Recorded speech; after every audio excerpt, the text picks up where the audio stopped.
Your Excellencies, Honorable Prime Cabinet Secretary and Secretary of Foreign Minister of Foreign Affairs of the Republic of Kenya, Your Excellencies, the permanent representatives of member states of the African Union, the leadership of the African Union Commission, which is here, friends of the African Union, ladies and gentlemen, good evening. Assalamu alaikum. Mes amis, bonsoir. Hamjambo. I am very delighted to see such a big audience here in Addis this evening. And I'm so happy to have been introduced by two very prominent African ladies here. It shows the women power of Africa.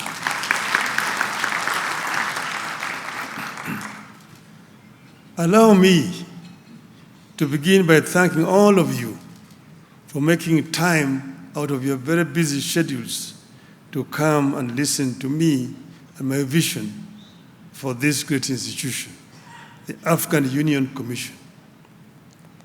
I do not take your presence here for granted. I know that you have other things that you have prepared to do today, but you chose to come and be with us here. I know some of you may know me as a politician, but allow me to introduce myself to you today.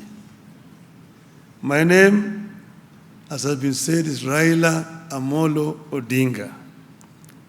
I'm an African by way of Kenya, although my ancestors came from a place called Bar El Ghazal in southern Sudan.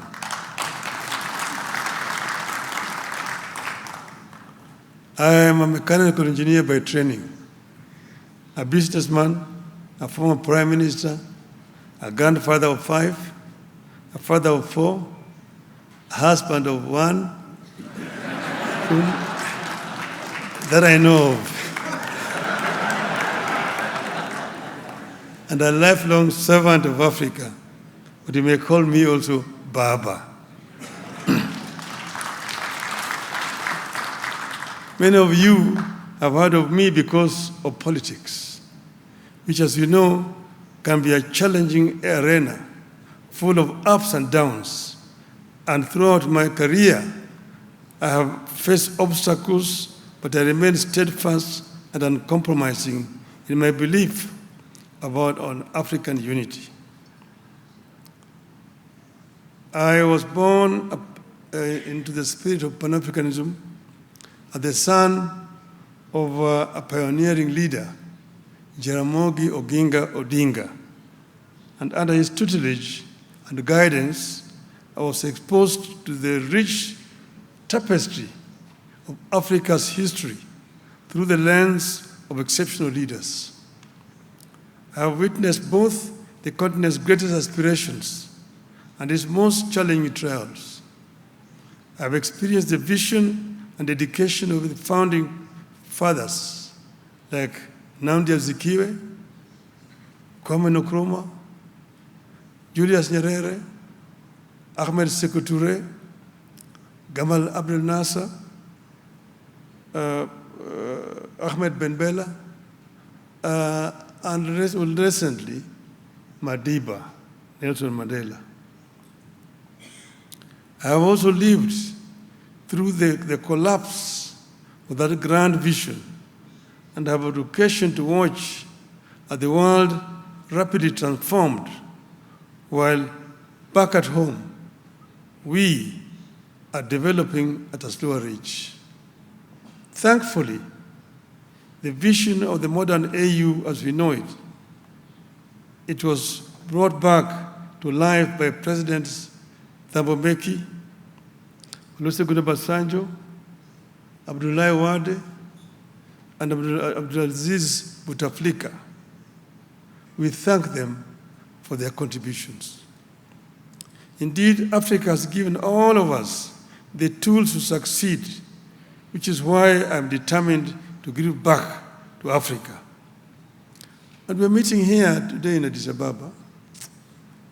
Addis Ababa is not the head seat of AU by accident. This is the cradle of mankind. By contemporary knowledge of science, the oldest species of humanoid lived around this region here, from Ethiopia down to Kenya. So here, you are back home. And they say that if Adam was the first human being, he was an African. He lived here. This is also the oldest country in terms of governance in the continent. It was the only country that was not colonized. So what you see here is not a relic of any kind of colonization. Apart from a brief invasion by Italians, this country has always ruled itself. And when they came here, they found an institution that was much older and stronger than that they left back home where they came from. So you must be proud that Africa actually is the mother of civilization. When Africans were struggling, Ethiopia offered support for liberation of Africa.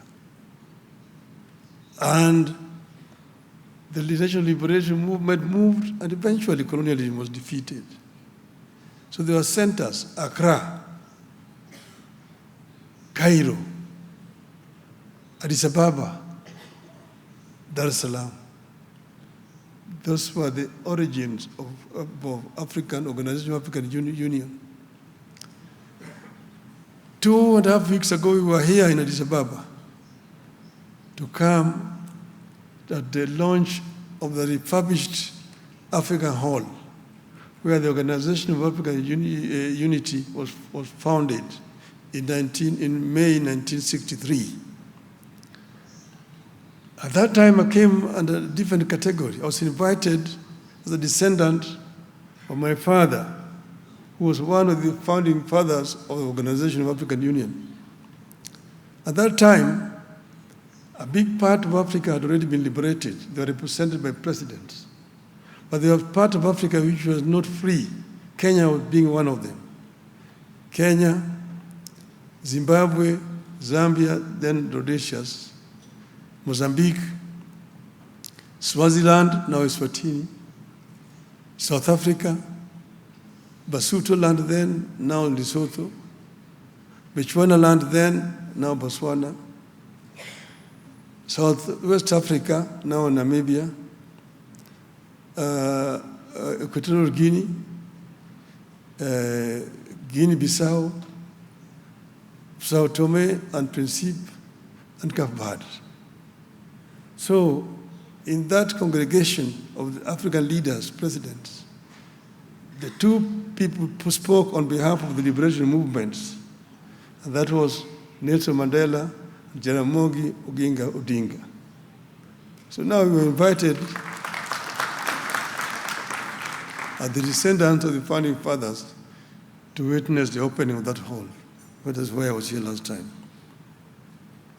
Now, my extensive travels across the length and breadth of Africa have exposed me to the enormous riches and unexploited opportunities in our great continent.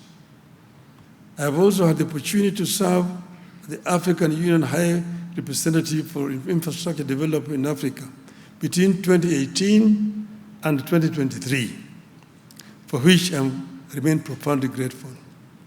But I've also represented the AU in other capacity. When Ivory Coast was in turmoil, the then chair of the AU, Mr. Jean Ping, approached me and asked me to be the African Union representative to mediate in the crisis in Ivory Coast. I have also been involved in other peace initiatives in Burundi under Maldimu Julius Nyerere to negotiate peace in Burundi. I was also involved in Mozambique when there was a crisis, when the opposition had refused to accept the results and they needed somebody to go and bring them together. I was involved in the negotiations in Mozambique. So I understand Africa from other perspectives. But I was asked by the current chair to be the High Representative of Africa on the field of infrastructure. And I know most of the representatives here from that perspective. This position gave me the opportunity to further appreciate Africa's myriad infrastructural and associated challenges. Here, we were dealing with several infrastructure across the continent. We were dealing with trans-African highways, because Africa has got a elaborate program, PIDA, Program for Infrastructure Development in Africa, with presidential champions for all these infrastructure projects. But there are several challenges that are being faced. That position gave me the inside story of what needs to be sorted out in the African Union. We were dealing with trans-African highways, the Cape to Cairo, the Tunis to the Cape, the Dakar through Bamako, Khartoum to Djibouti, the Dakar to Lagos, Lagos to Mombasa. Then you have the trans-African high-speed railway networks from Beira in Mozambique through Zambia, DRC, to Lobito in Angola, and then down to Walvis Bay in Namibia. Then you have the Trans-African high-speed railway, again from Lagos through the western coast, all the way to Cairo. Then you have the LAPSET, the Lamu Port, South Sudan and Ethiopia corridor, which we later on revised to move the railway line from the port of Lamu in Kenya through South Sudan, the Central African Republic, Cameroon port of Kribi, to create a land bridge that links the Atlantic and Indian Ocean and opening up the interior of the continent to transport and trade. These were major challenges. Then we are dealing also with energy. Africa is the richest continent in as far as green energy potential is concerned. The green energy, the solar, the sun is here from January to December. Then you've got geothermal potential in the Rift Valley. Then you've got wind potential around the continent. You've got the huge hydro potentials in the continent. These are the areas. In the Inga Dam in Congo, you can generate over 100 gigawatts of power. And then you can use that to supply energy across the continent and lower the cost of energy in the continent.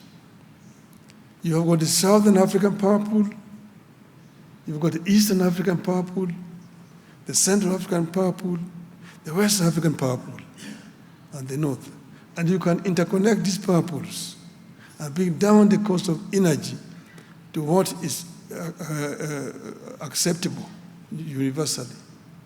In some places in the continent, like if you go to the Gambia, the cost of electricity is 38 US cents per unit. What can you do with that? In some places, it is 4 US cents per unit.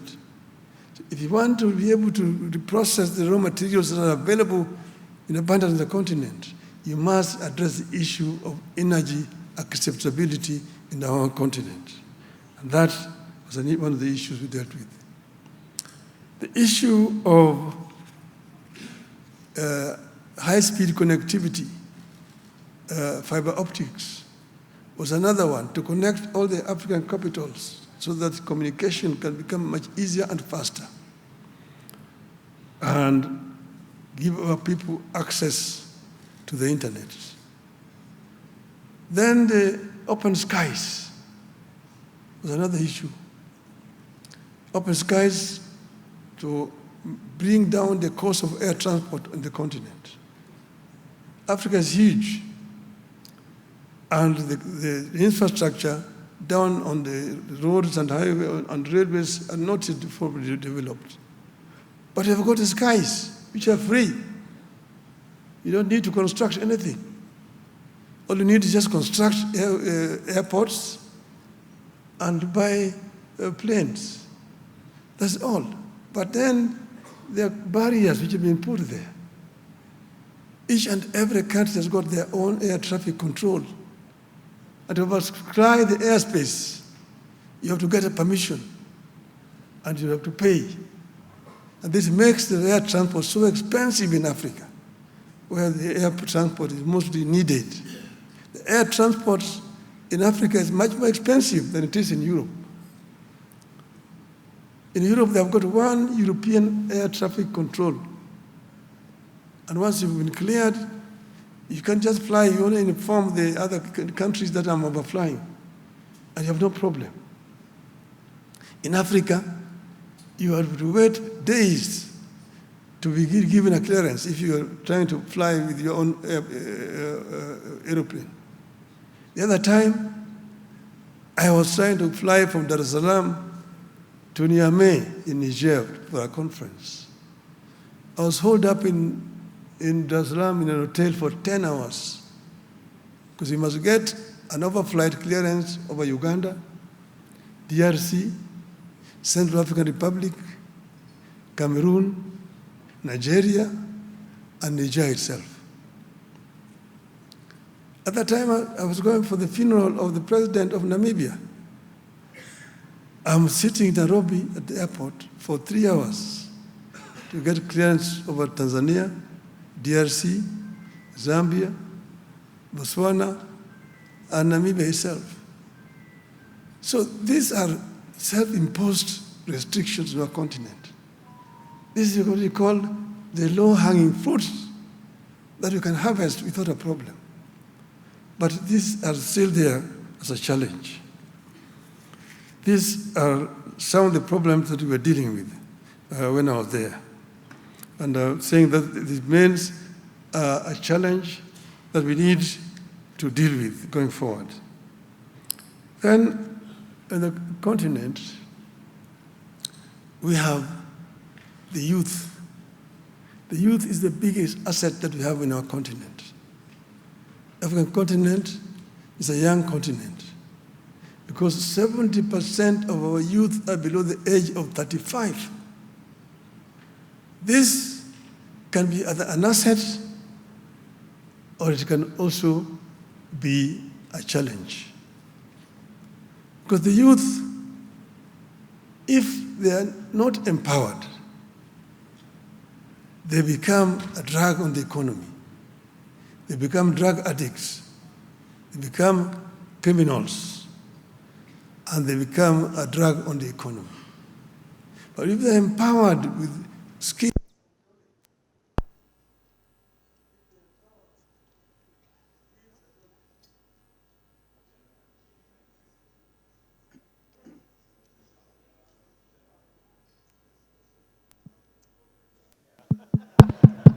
I agree. It should be back now.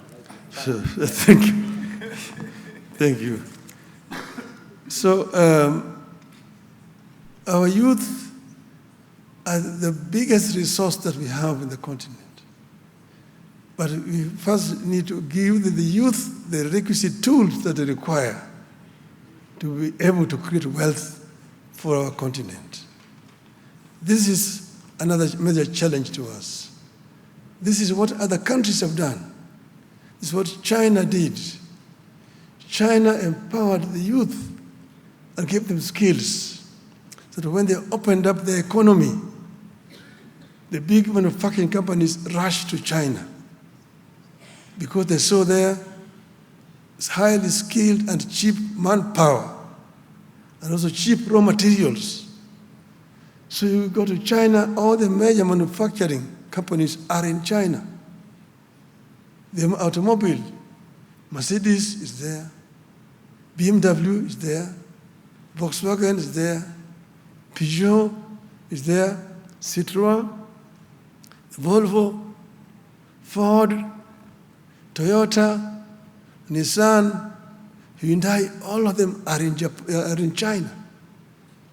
In Germany, they tell me it is cheaper to manufacture a Mercedes-Benz in China and ship it back to Germany than the one manufactured in Stuttgart, Germany.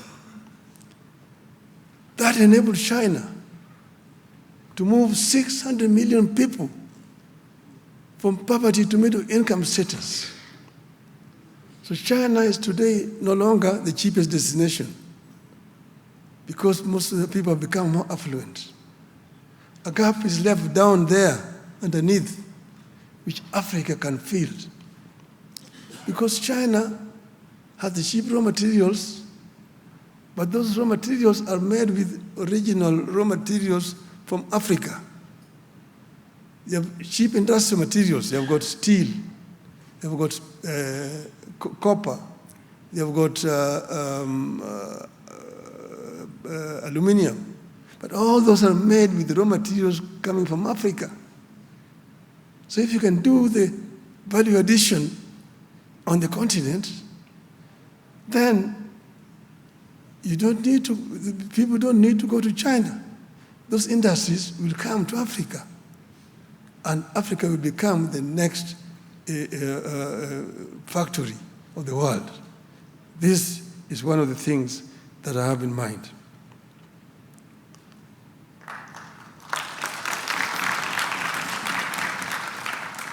This unity has undermined our ability to mobilize our resources, to catalyze the collective dreams of the continent's citizens. Africa's unity is therefore sacred to me. We must return unity to the top of our priorities as Mwalimu Nyerere and Nkrumah did. Without unity in a fast consolidating and changing world, Africa will continue to be marginalized, exploited, and irrelevant. It is why today I ask you, ladies and gentlemen, to open your minds to a new Africa. Imagine an Africa that's booming with industry, where businessmen and women from Bamako in Mali can take the transcontinental high-speed rail to trade in Kampala, Uganda, where the cotton material from Lomé in Togo can be bought online by our housewife in Lusaka, where African products can be bought in supermarkets across the world under the name of African brands owned by Africans, and the African workers and farmers are proud of their products. An Africa that does not require visas for other Africans. An African men and women who do not climb on a rickety boat or in an airplane cargo hold, risking their lives to go to greener pastures. I envision a continent whose progress is driven by its own people, that pushes to be a dynamic, influential, and respected force in the international arena. And here, again, the barriers which we placed on ourselves. My friend Aliko Dangote, one of the most prominent African businessmen, tells me, Raila, it's so difficult to do business in Africa. I need 35 visas to travel across the African continent. Yet my French competitor does not need any visa. The French passport can go to all African countries. How then can you compete? How can you benefit by being African? You're being punished because you're an African. These are some of barriers which make us look just stupid.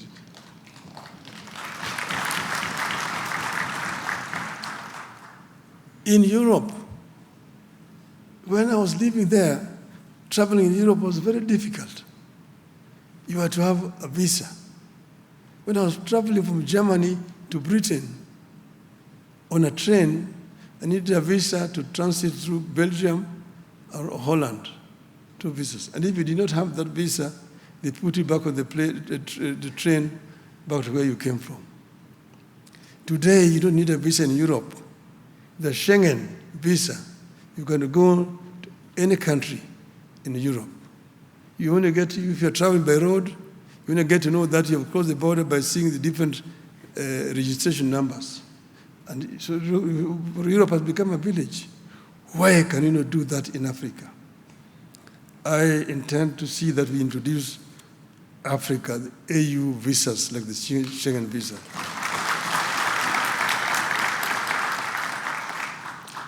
So my leadership at the AU will not be one of the same rhetorics where people meet a few times a year and return to their enclaves. My leadership will be pegged on the dreams of our forefathers who expected that by now Africa would roar in one united voice. So here we know every year there's a General Assembly here. The jets come, land, and they move in here. Coming into these premises is not as easy as you came today. Today it was easy because you are coming to meet a candidate. Then those days, there's a lot of security. Then there's a lot of talk in the halls here. Monsieur le Président, this and that, resolutions are passed, and off the jets will leave again Addis Ababa. I can tell you without fear of contradiction that 93% of these resolutions which are passed here are never implemented. That is by confirmation from Mr. Faki himself. So it has become a talking shop. I intend to change that to ensure that all the resolutions which are passed here are properly implemented. So we will not put anything in the agenda and the resolution if we know it cannot be implemented. And if it's not implemented, we'll have a very good reason to explain why it was not implemented. My vision for the youth is to place them at the center stage and driving force behind the innovation and change. Today, African youth are drowning on ships and boats, rickety boats, trying to get to Europe, going to greener pastures. It's a big shame that we're losing young, energetic people because of the poverty on our continent. So the solution is to change this by creating proper employment opportunities on the continent so that they don't have to leave the continent going to look for jobs where they're not wanted. You're ramped there as a refugee, you're taken there as a prisoner. It's a big shame. So these young people will find jobs here. Pick a vibrant cities buzzing with energy as young entrepreneurs leverage technology and creativity to build dynamic businesses. With AI and digital resources at their fingertips, they invent solutions for our unique challenges, transforming agriculture with smart farming technologies, revolutionizing healthcare with telemedicine, and reshaping education through accessible online platforms. Our young minds are not just participants in the global economy. They are leaders, innovators, and change makers.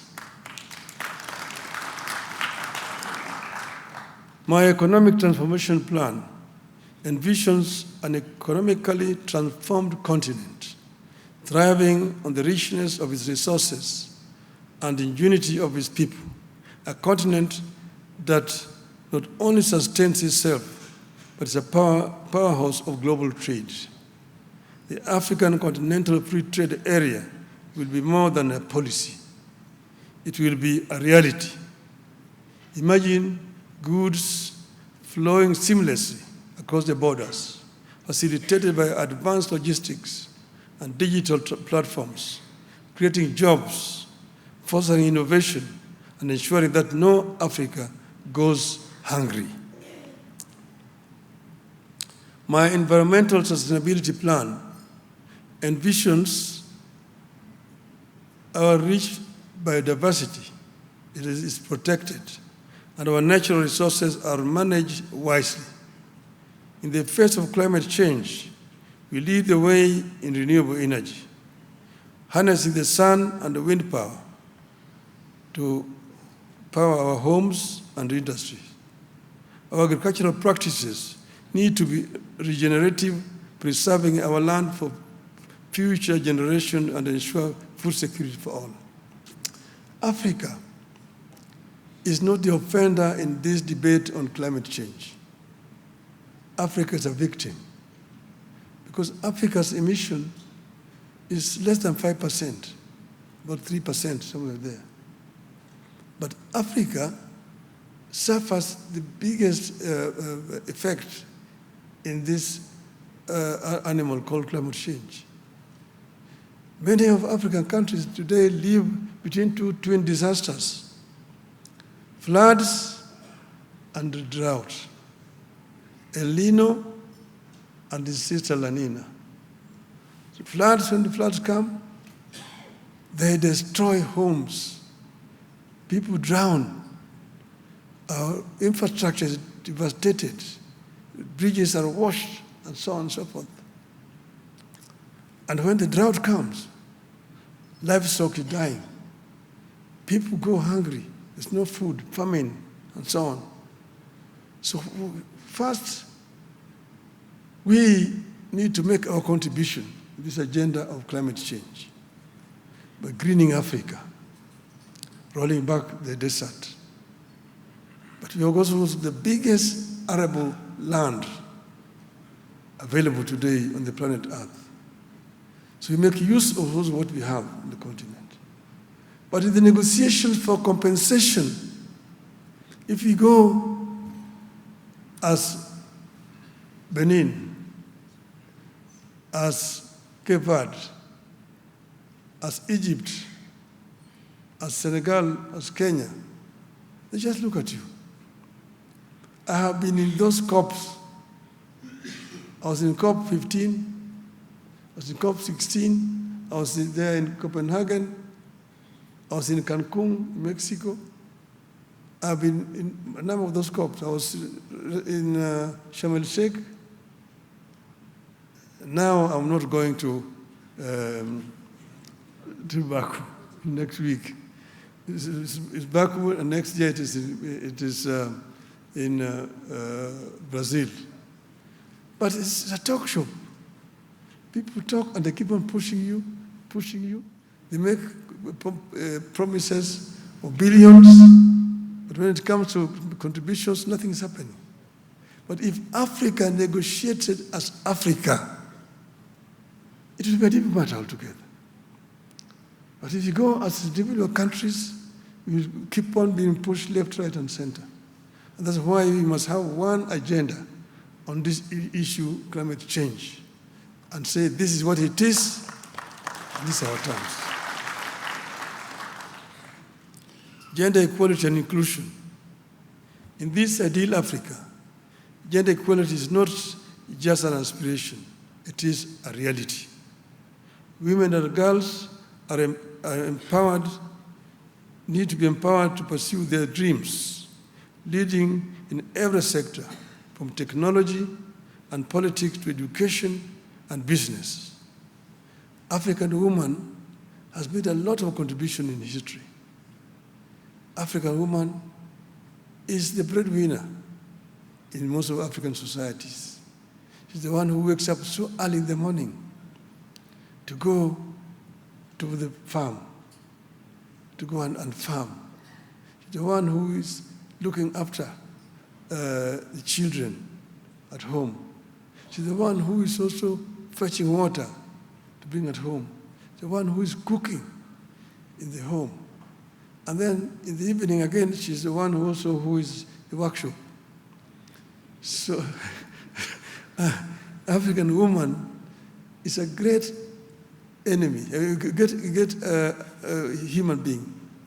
African women must be given their rightful space.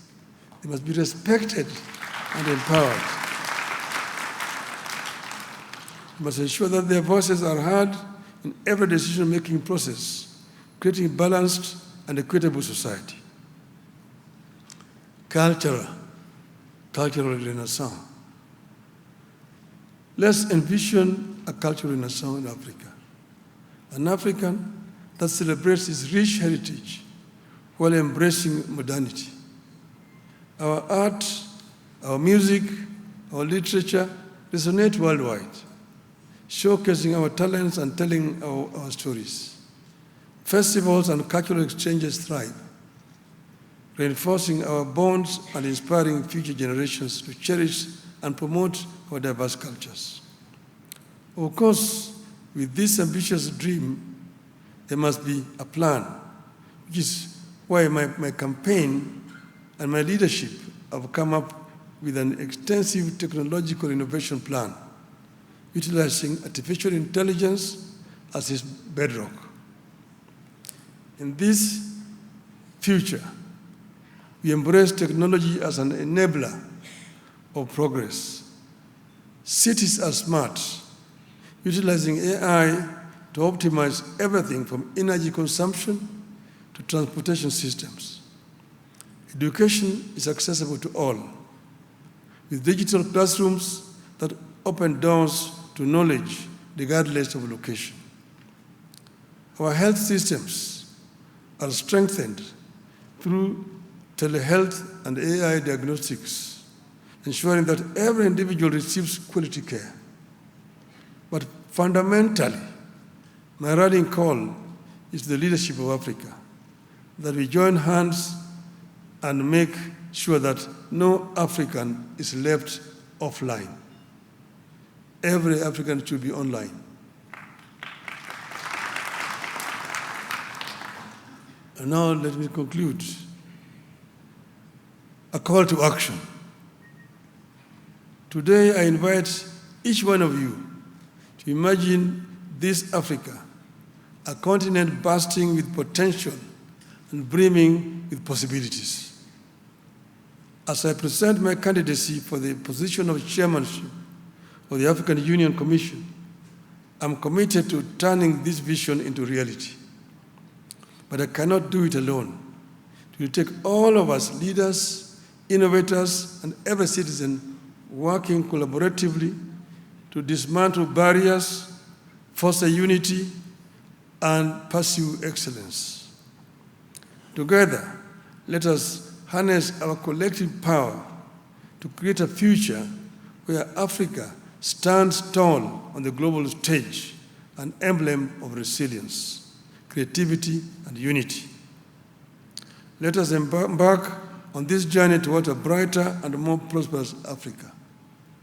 Africa is the richest continent on the planet Earth in terms of strategic raw materials that have made other parts of the world rich. The paradox is that the richest in terms of resources is also the poorest in terms of living conditions of these people. This is what we need to change so that African people can be rich people. We have been blaming others in the past, but the time for blame game is gone. Now is the time to act as Africans, and we take our destiny in our own hands, and we work collaboratively to uplift the living conditions of African people.